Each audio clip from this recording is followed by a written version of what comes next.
এই বাংলাদেশের প্রথম স্বৈরাচার ছিল শেখ মুজিব। এই কথাটা বলতে অনেকে দ্বিধান্বিত।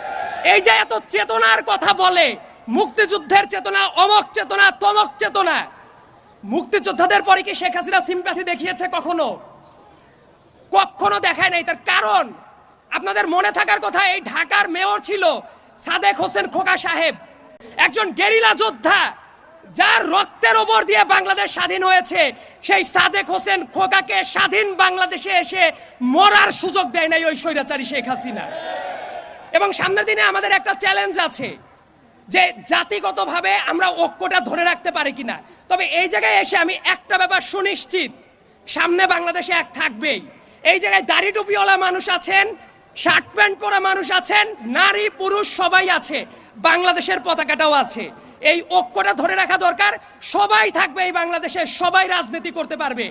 শুধুমাত্র শেখ হাসিনা এবং তার সাঙ্গপাঙ্গরা এই বাংলাদেশে আর পুনর্বাসিত হতে পারবে না।